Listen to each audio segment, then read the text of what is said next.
So I wanted to talk about hip pain, low back pain, and the main focus of today is SI joint or sacroiliac joint pain.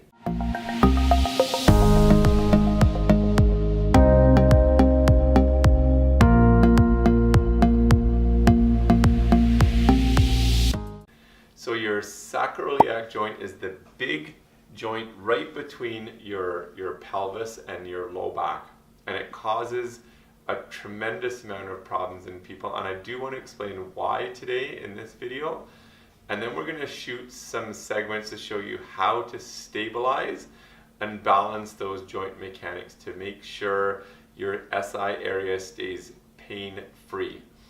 So I mean the number one interesting thing about your SI joint, and I'm going to show you on the spine, is that they are huge joints that link the sacrum, tailbone, and the ilium. So it's this one and this one.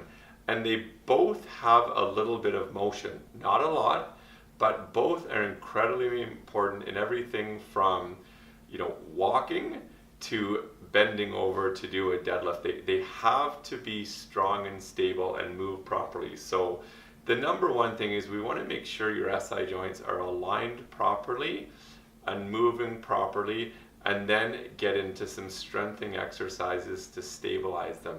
Now, what you can see about these joints and what you can probably feel if you go right around the back of your pelvis is there's not a lot of muscles that sit over this area.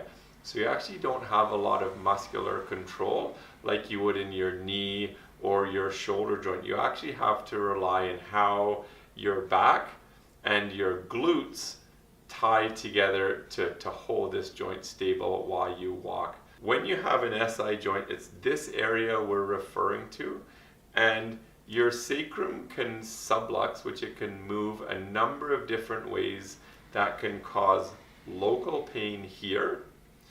It can contribute to chronic low back pain. It can send referred pain out to the hip. And even if your SI joint is inflamed, it can cause all sorts of leg pain. So it can be one of the contributors to sciatic pain, which is that zipping pain that people get zipping down the leg.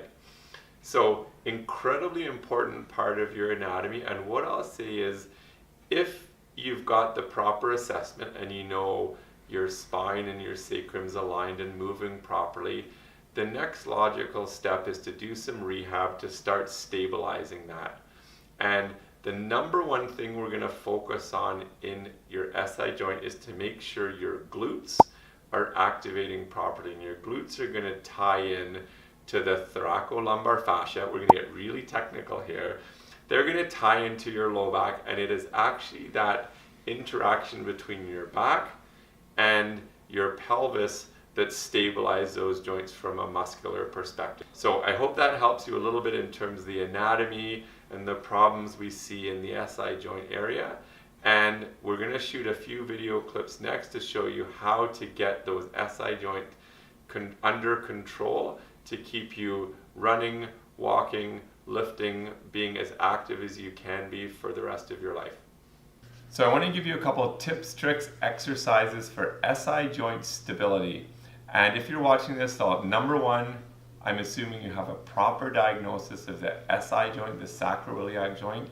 And number two, you're either getting it adjusted and you know the alignment is good and the motion is good. And now that the bones and joints are moving properly, we want to get that muscular component fired up to get you active.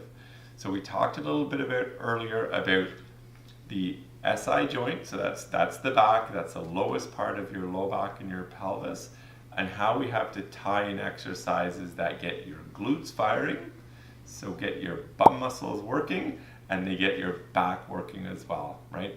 And so I'm going to just show you 3 quick exercises that you can start doing right away to activate those glutes. So one of the biggest buzzwords in rehab over the last couple of years is you have to activate muscles before you load them. So what that means is we want to see you squeeze before you move. And I'll walk you through that with a little more detail, because the first thing I'd love you to do, you're going to lie flat on your stomach. Okay. what I'm going to ask you to do is you're going to bend one of the knees, so it's going to shorten up your hamstring. And before you lift your leg up, okay, you're going to squeeze your glutes. And so you're going to squeeze your glutes, and a good visual is you're going to squeeze a quarter between your butt cheeks. Your muscles are going to turn on, and then you're going to lift your knee up just an inch or two like so. Okay, so back down, relax. You can do 12 to 15 of these per side, but again, you're going to come up, you're going to squeeze the muscles first, then you're going to lift off. Okay, once you've got a good handle on that, great exercise for glutes and SI are your supine bridges. And I think everybody knows these, but the same thing would apply. You're on your back, you're going to squeeze your glutes first, and you're going to bridge up. You're going to hold, and then you come back down. Okay, you can do these with both feet on the ground. You can do it with one foot on the ground and one extended if you want to make it a little bit harder. But I always say start easy. Do your 12 to 15 with both feet on the ground before you progress. The very last thing, and I teach this in the core class here every couple weeks, is bird dogs. So again, we want your glutes activated, your spine neutral, and you're going to lift one leg nice and straight off the floor. Okay. As you lift the leg, once you get really good at this, you can also extend a hand. And in that way, your upper body and lower body are crossed, and that's probably the number one exercise to get your SI joints functionally strong and stable. I hope that helps you on your journey to keeping your body active and mobile, because what I know is SI joints can cause people all sorts of problems, and these should help you a ton.